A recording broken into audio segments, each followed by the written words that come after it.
What's up, YouTube? Andrew back again. Today I wanted to bring you a little something different, something from the past. Basically, if you can't tell, I'm going to do retro deck profile on goat control. A lot of people have been having fun with this this format. I felt like it got more popular when the Dragon Ruler format was going on, when Judgment was around, the baby dragons and stuff. A lot of people were unsatisfied with that format, I felt, and that they wanted to look for an outlet to still play the game, but play like a more fun format, something that they liked. A lot of people say this is like one of the most skillful formats of all time. This is actually like a little bit after I first started playing the game, like when the game is really in its infancy and really primitive. And just really, it wasn't like about archetypes, it wasn't about anything like that. It was about using your resources wisely, card control, keeping tempo, plus ones are just insane, just things like that. You can just imagine the type of game this, like, it used to be. It used to be a lot more different. This is like, this to me, it's like Plants is really reminiscent of this deck as well. This deck is just it's really fun to play. It's inexpensive. If you're like having trouble in a format, if you're not liking a format, or if like the format's too expensive, this is always an outlet. A lot of people, like I know countless people that have goat control just on hand at all times. I, for one, I have like a little deck box that I keep like all my old decks in, and then I take that around everywhere. I have a few other decks that I will be showcasing soon. So without further ado, I'm going to go into the deck profile, but I really feel like it's just like, it's a fun deck all around.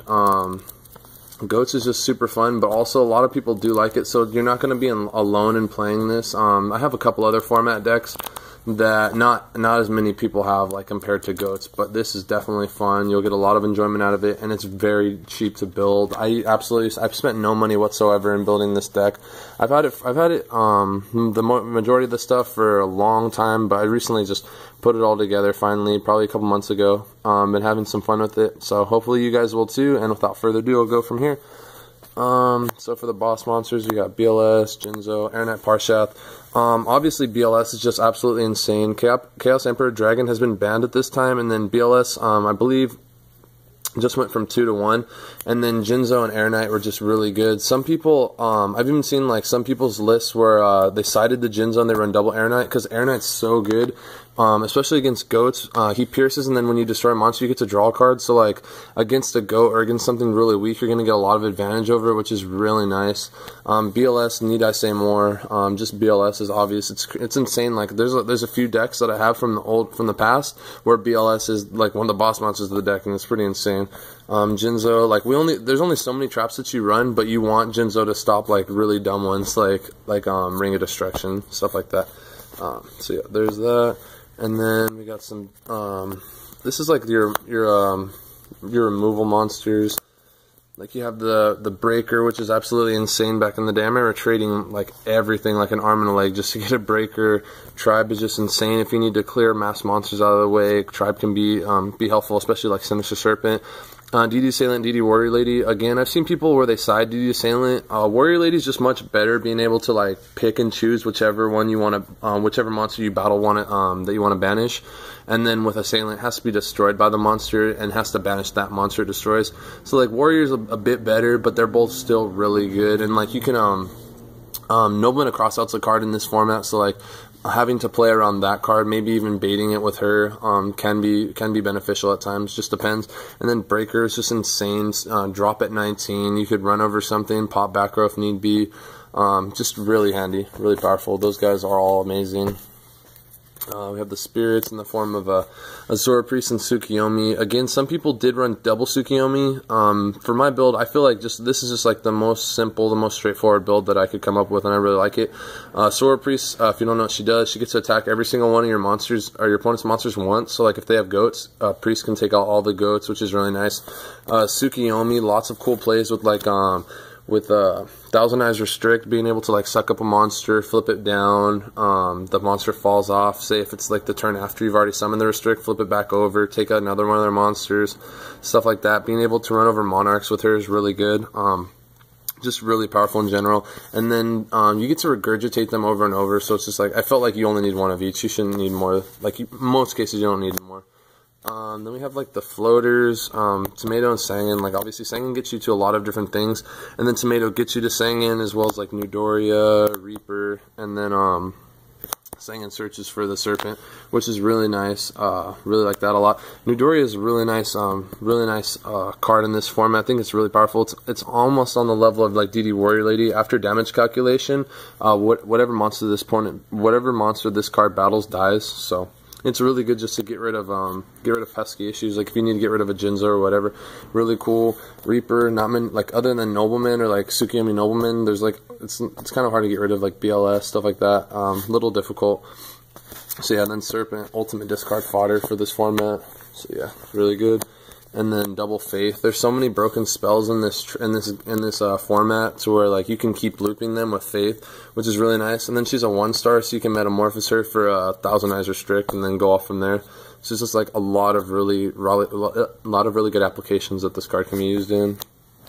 And then of course it wouldn't be Goats without Triple Scapegoat. Saves your life, pays for Metamorphosis. Just different things like that. Really like Scapegoats a lot, obviously. And then you have 2 Metamorphosis.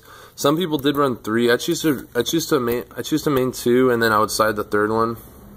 But I think it's just really nice. And then with Magician of Faith, you can get them back pretty easily. It's not the hardest thing in the world to do.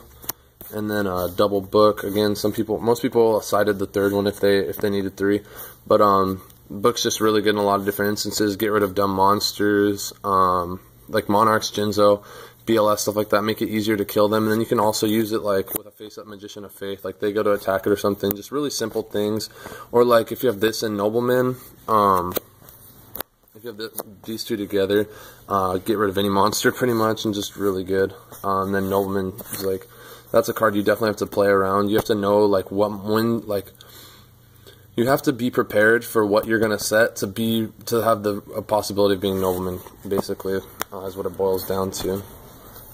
And then for like the broken, super broken spells, Charity, Pot, and then Delinquent Duo. I absolutely love these cards. I remember playing with these cards all the time.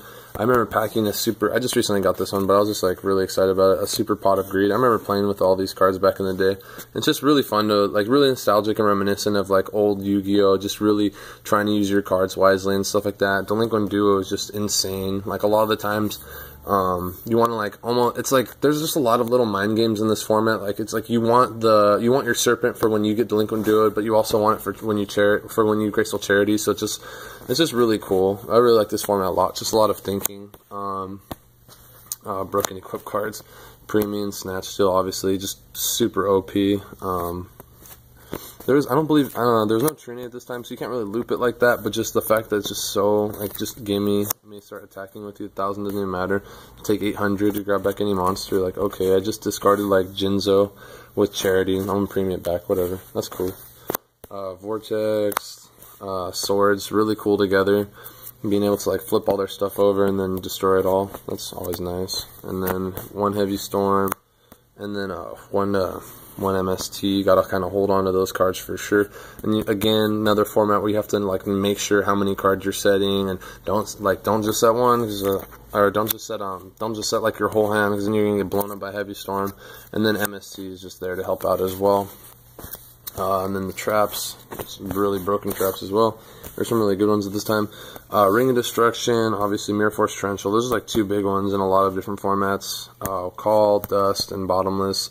Bottomless is like kind of like controversial, if you want to say. Not really controversial, but like some people choose to run like Creature Swap over Bottomless, which I do understand, but I just think Bottomless is really powerful. You can use it on like Breaker and different stuff like that. DD Warrior Ladies, different things that you're really going to want to get rid of. So I've seen some people like main 2 Dust, which is cool too. I can see that because MST's at 1. Call was just really powerful, obviously. You can like grab it for Jinzo and then shut off all traps, which is really nice. Torrential Mirror Force, obviously blowouts, and then Ring is just like absolutely like king shit, like OP as hell. Yeah, really love Ring of Destruction a lot.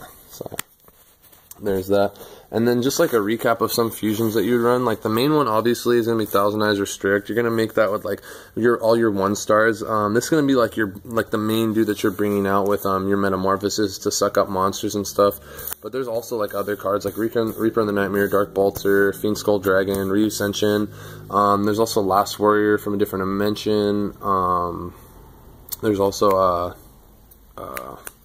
Last Warrior, and then there's just like generic 3 and 4 star fusions that like they don't have an effect, but they're just nice to be able to like turn Sangan into a beater and then get a search out of it. Just different things like that. Different scenarios. Like you're not always gonna come across like the scenarios to use every single fusion from the fusion deck, but having them there is really nice. And then also, like most people know this, but if you didn't know it, at the time there was no restriction on your extra deck size, so like you could have a ton of different fusions, like one of every single fusion, and then just be ready for every single scenario. Not too long after this format is when they changed it to where you have to have 15 per your extra deck.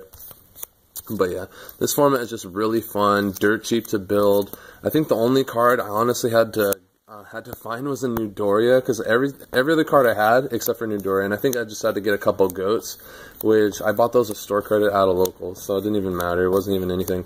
But yeah.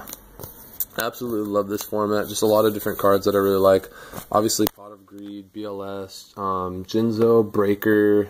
Just, I don't know, every card, like, these are all reminiscent. Like, I can think of just, like, playing with these cards all the time back in the day and just had a lot of fun with this, have been having a lot of fun with this format. Had a lot of fun with it when I was a kid. So, yeah. I hope y'all enjoy.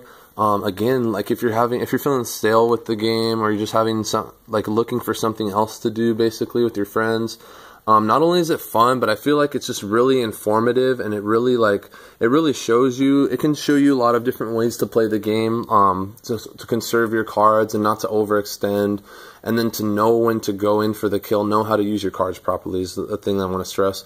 I'm going to do a couple more retro deck profiles, so stay tuned for sure. Thank you guys all for watching. Hope to hear from you soon. Let me know what you guys think. If you guys have your own goat decks, let me know your changes or how you play it. I know some people that wrote Nephthys and I'm so sorry, Apprentice Magician. There you go, Apprentice Magician, to get the Nephthys card that can get you Sacred Phoenix Nephthys, which is really cool. Just a lot of different ways to run it. Like I said, like double Tsukiyomi, double Air Knight, multiple like double Dust. Different things like that. 3 Metamorphosis. There's a good amount of different ways to run it. This is the way I like it. It just seems it's as most standard as I like it. It's pretty straightforward again. But yeah, thank you guys all for watching. Hope you guys enjoyed, and definitely go out and get yourself a deck, Go Control deck, because you'll definitely enjoy it, and your friends will have a lot of fun with it as well. So yeah, thanks for watching. Endoom out.